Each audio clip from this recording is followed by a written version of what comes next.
Hello everyone, good evening. कैसे हैं आप सब? आई होप आप सब अच्छे होंगे। हम सब भी अच्छे हैं। और अभी आप लोग को पिछले ब्लॉग में पता ही चला होगा कि हम लोग मतलब घूमने गए थे अपने ससुराल, ससुराल से मायका। तो अब मायके से फ़िलहाल जाने की तैयारी हो रही है। अब मैं जाऊंगी कानपुर। तो देखिए, मैं इधर रेडी हो रही थी और प्रीशु बार बार मुझे तंग कर रही थी। और प्रीशु तंग कर रही थी तो मुझे ये डर लग रहा था कि कहीं वो गिर ना जाए, क्योंकि मिरर से जो बेड है वो उसमें थोड़ा सा गैप है और मुझे ये डर लग रहा था कि वो गिर ना जाए। बट वो मान ही नहीं रही थी, मैं कितना भी मना कर रही थी फिर भी। तो इसके लिए मैं गुस्सा भी कर रही थी कि मत आओ इधर बट वो मानने को तैयार ही नहीं थी। बच्चों का पता ही होता है कि कितना परेशान करते हैं सब। और टाइमिंग भी ऐसा था कि मम्मी और छोटी वाली बहन नीचे खाना बना रही थी और मैं अपना रेडी हो रही थी। उन लोग को भी ये था कि मतलब निकलना है तो फटाफट अपना खाना वाना जो भी है वो रेडी हो जाए, ताकि ये लोग खा के निकले। सॉरी गले में खराश जैसी थोड़ी हो गई है, तो इसकी वजह से ये लोग अपना उधर खाना बना रहे थे और मैं सोची कि मैं फटाफट रेडी हो जाऊं। तो मैं तो इधर रेडी हो गई हूँ और अब मैं जा रही हूँ प्रीशु को रेडी करने। तो ये अपना इधर भी देखिए मस्ती चालू की है। जब ये कैमरा देखती है तो इसका मस्ती चालू हो जाता है। तो इसीलिए मैं पहले अपना रेडी थोड़ा हो जाती हूँ, उसके बाद ही इनको कपड़ा वपड़ा पहनाना चालू करती हूँ। क्योंकि ये इसको कपड़ा निकालो तो भी रोना चालू करेगी और पहनाओ तो भी रोना चालू करती है, और पहन लेगी तब ठीक है कुछ देर के लिए। तो बस वही मैं पहना रही थी। ठंडी बहुत ज़्यादा तो नहीं थी, बट बच्चों के लिए ठंडी थोड़ी रहती ही है। तो वही मैं सोची कि कुछ ऐसा पहनाऊँ कि ज़्यादा वो गर्मी जैसा भी न लगे, क्योंकि ये वैसे भी नहीं कोई चीज़ ओढ़ के सोती है या कुछ भी, इसके वजह से। और ट्रेन में भी थोड़ा सा ठंड लगती है इसको, तो इसी वजह से। और ये जो कपड़ा पहनी है मेरी प्रीशु, ये मैं तिब्बत से लेकर आई थी इसी बार। और गोरखपुर में मुझे ऐसा लगता है कि तिब्बत का मार्केट थोड़ा काफ़ी अच्छा लगता है, क्योंकि मैं लखनऊ में भी गई थी, एक बार ड्रेस ली थी। मतलब वहाँ से बहुत सारे ठंड के कपड़े ली थी, तो इतना अच्छा मतलब था, बट इतना वैरायटी नहीं था वहाँ पे, बात ये थी।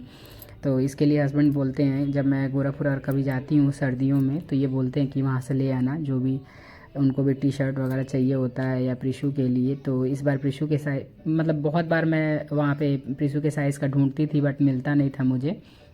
बट ये बार में प्रीशु मेरी 2 साल की हो चुकी है, तो इसकी वजह से इसके साइज़ का कुछ ठंड के कपड़े मिल गए इसको 2-3। तो वो मैं ले आई। और मैं अभी दिवाली के आसपास ही पिछले ब्लॉग में आप लोग को दिखाई थी कि बहुत सारी इनके लिए ठंडी के कपड़े लिए गए थे। इसके लिए बहुत ज़्यादा नहीं ली, पसंद तो बहुत सारे आ रहे थे, बट 2 ही 3 ली। तो इस बार उस बार भी सर्दियों के ही सारे कपड़े थे, इसके वजह से बहुत ज़्यादा लेना मुझे सही नहीं लगा। एक तो बच्चों के कपड़े इतने ज़्यादा जल्दी छोटे हो जाते हैं, इसकी वजह से। वैसे तो मेरी प्रीशु का बॉडी ऐसा है कि प्रीशु मेरी थोड़ी पतली दुबली है, तो इनका चल जाता है कि जल्दी छोटा नहीं होता है कपड़ा। नहीं तो बहुत सारे बच्चों का तो हेल्दी जो बहुत ज़्यादा बच्चे रहते हैं उन लोग का जल्दी जल्दी छोटा बड़ा होने लगता है। तो इनका ये होता है कि 1 साल पूरा बराबर पहन वहन लेती है कपड़ा, तो कोई दिक्कत नहीं होता है। तो बस ये देखिए प्रीशु को मैं रेडी कर रही थी फटाफट, क्योंकि टाइम हो गया था हम लोग का ट्रेन का, और अभी हम लोग को खाना भी खाना था। और हम लोग की ट्रेन की टाइमिंग रात की थी 10:30 बजे की, तो इसीलिए मैं फटाफट रेडी हो रही थी। और ऐसा लगता है कि ट्रेन आने वाली है तो अपना टाइम से पहुंच जा, वो ज़्यादा अच्छा रहता है। और इधर अब बारी आ रही है प्रीशु के बाल बनाने की। तो वही मैं प्रीशु के बाल बनाने के लिए उसके मतलब सोच रही थी कौन सा मैचिंग इनका क्लिप आएगा, क्योंकि इनकी मौसी इनके लिए बहुत सारा छोटा छोटा क्लिप वगैरह ली थी, तो बोल रही थी ये सब लगाना इसके बाल में अच्छा लगेगा। और प्रीशु को 1 से 2 बार मैं टकला कराई हूँ। मेरा ऐसा मन भी था कि इस बार थोड़ा इनको करा दूँ टकला, बट बात ये हुई कि इतने सारे त्यौहार आते जाते रहते हैं, और त्यौहार में क्या होता है कि क्योंकि बच्चों का फिर फेस अच्छा नहीं लगता है कुछ भी ड्रेस वगैरह पहना हो। तो मैं यही सोच रही थी कि जब त्यौहार ख़त्म हो जाएगा तो मैं इनका बाल मतलब टकला करा दूँगी इसको। बट सब लोग मना कर रहे हैं कि नहीं नहीं कराओ नहीं कराओ, अच्छा नहीं लगेगा फिर ये सब। और फिर ठंडी भी है, तो ठंडी में मतलब हस्बैंड भी बोल रहे थे कि ठंड में बच्चों के बाल मतलब रहते हैं तो थोड़ा सा कवर होता है, इसकी वजह से रहने दो। और एक तो वैसे ही कैप वगैरह पहनती नहीं है सर्दियों वाले, तो इसके चक्कर में सोच रही थी कि कराऊँ या नहीं कराऊँ। अभी देखते हैं, ऐसा कुछ डिसाइड नहीं हुआ है, बट लग रहा है कि नहीं ही हो पाएगा। तो इनको पहले रेडी करना ज़्यादा ज़रूरी रहता है। वही मैं मतलब लगभग लगभग मैं भी रेडी हो चुकी हूँ, बस बाल ही मुझे अपना भी बनाना है। तो प्रीशु भी रेडी हो चुकी है और ये देखिए प्रीशु मस्त रेडी हो के अपना टीवी भी देखना चालू की हैं। और मैं भी अपना रेडी होने के बाद बस अब देख ही रही थी कि कौन सा सामान किधर है क्या नहीं है। और ये इनके मामा इनको लेकर गए प्रीशु के लिए ट्रेन के लिए जो भी चिप्स वगैरह चॉकलेट वॉकलेट जो भी इसको पसंद था वो सब लेकर आए। और मेरा तो सामान जो भी था ठंड की वजह से बढ़ गया था, ऊपर से 2 जगह जाने की वजह से और बढ़ गया था। तो मेरे बैग में जो भी था सूटकेस या बैग वगैरह 1% जगह नहीं था कि मैं खाने वाने वाला कुछ रखूं। और इनकी मासी देखिए काम वाम करके आ चुकी हैं, तो प्रीशु जाने के लिए तैयार है। तो बस वही बोल रही थी कि नहीं अभी और रुकना चाहिए तुम लोग को, चाहती आराम से। तो वही मैं बोली कि चलो फिर आएंगे ही फैब वगैरह में तो देखा जाएगा रुका जाएगा। फिर से फैब में जाने का प्लान मेरा यही है क्योंकि मेरा उस टाइम एक एग्ज़ाम है, तो मैं सोच रही हूँ कि वही टाइम पे जाऊँगी। तो मामा इनका मस्ती कर रहा था इनके साथ और अब मैं आ गई हूँ नीचे। तो मेरी मम्मी भी थोड़ा मस्ती करती रहती हैं तो वही मैं बोली। तो ये देखिए मस्ती कर रही थी, पैसा वगैरह दे रही थी, तो मुझे नहीं अच्छा लगता है कि मैं लूँ। तो मैं बोली कि जाइए प्रीशु को दे दीजिए। तो वही देखिए प्रीशु को दे रही हैं इधर आके पैसा। और ये देखिए ऑटो आ चुका है हम लोग का। ये भी ऑटो वाले भैया बहुत सही हैं, जो भी टाइम से बोले एकदम टाइम से आ जाते हैं। तो वही भाई सामान वामान रख के फटाफट। और पहले जाने वाला मतलब भाई का कुछ प्लान नहीं था, पापा ही जाने वाले थे, बट भाई को ऐसा लगा कि पापा अकेले सामान पता नहीं रख पाएंगे अच्छे से कि नहीं। तो वो भी आया स्टेशन पे। और ये देखिए हम लोग गोरखपुर स्टेशन पहुंच चुके हैं और भाई अपना स्कूटी से पीछे आ रहा है। तो एक्चुअली वहाँ पे क्या होता है स्टैंड पे थोड़ा रोक देते हैं। तो पापा मेरे यहीं पे रेलवे में से रिटायर हुए हैं, तो काफ़ी इनकी पहचान वगैरह है। तो इसकी वजह से पापा उतर गए ताकि वो अपना मतलब भाई आराम से लेके जा सके स्कूटी। और ये देखिए हम लोग स्टेशन पहुँच चुके हैं, ट्रेन हम लोग की लगी हुई थी।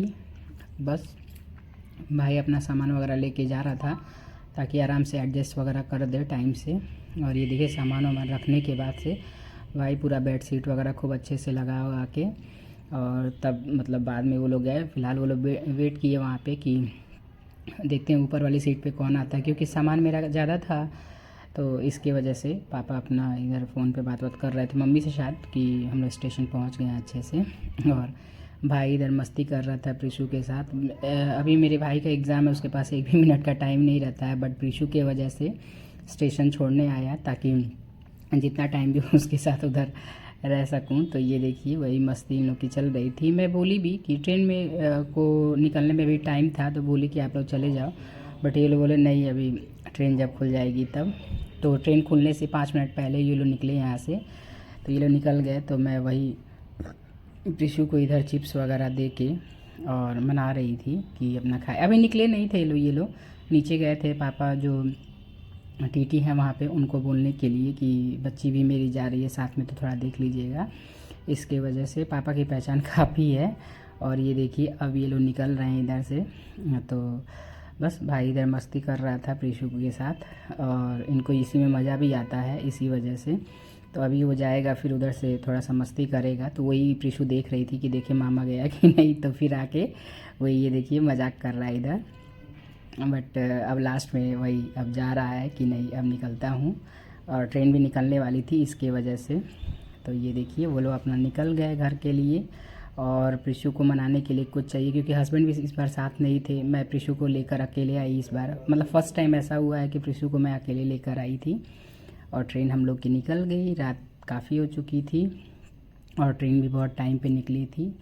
और अगर आपको मेरा चैनल अच्छा लगता है तो please like share and subscribe करिएगा। और ये देखिए मैं सोच रही थी कि प्रीशु कब सो जाए फिर मैं भी अपना रेस्ट करूं, क्योंकि मैं भी दिन में सोई नहीं थी, पैकिंग वगैरह तो हो ही चुकी थी, फिर भी कुछ ना कुछ चीज़ें रह ही जाती हैं इसके वजह से। और ये देखिए बस मॉर्निंग की अभी सुबह हुई है और कोहरा काफ़ी था उस टाइम पे। अभी मौसम अचानक से ऐसा हुआ है हर जगह का। और मुझे लगता है गोरखपुर से थोड़ी ठंड है कानपुर में। और हम लोग की ट्रेन अब कानपुर सेंट्रल पहुंच चुकी है। हस्बैंड बहुत देर से आके इंतज़ार कर रहे थे कि कब ट्रेन आए। और फाइनली हम लोग स्टेशन पहुंच गए हैं। और प्रीशु स्टेशन पहुंचते ही इनका यही रिएक्शन रहता अपने पापा के लिए। तो बस अब हम लोग यहाँ से लेंगे ओला, और ओला के लिए अब हम लोग बाहर निकल रहे हैं। सामान काफ़ी था इसकी वजह से कूली भी करना पड़ा हम लोग को, क्योंकि हस्बैंड अकेले लेके कैसे जाते इसकी वजह से। और ये देखिए ओला हम लोग की आ चुकी है और अब ओला से हम लोग निकलेंगे बाहर के लिए। और मुझे तो कुछ इतना ज़्यादा ठंड नहीं लगा, बट हस्बैंड बोल रहे थे कि वहाँ से थोड़ी ठंड है यहाँ पे, क्योंकि अभी कुछ दिन पहले ये भी उधर गए थे मुझे छोड़ने के लिए, और लगभग मुझे लगता है 1 हफ़्ते बाद मैं भी इधर आ गई। इसके वजह से अब मुझे इतनी ठंड लगती भी नहीं है। तो बस मस्त प्रिशु अपना बैठी है बीच में और हम लोग कुछ बात अपना गपशप चल रहा था वही ठंड वगैरह का। और फाइनली हम लोग पहुंच चुके अपने बिल्डिंग में। और इधर सामान अगर नहीं ज़्यादा रहता है तो हम लोग बाहर ही उतर जाते हैं, बट क्योंकि बहुत घूम के फिर इधर आना पड़ता है तब जाके हम लोग का जिधर हमारा मतलब रूम है उधर पड़ता है, इसके वजह से।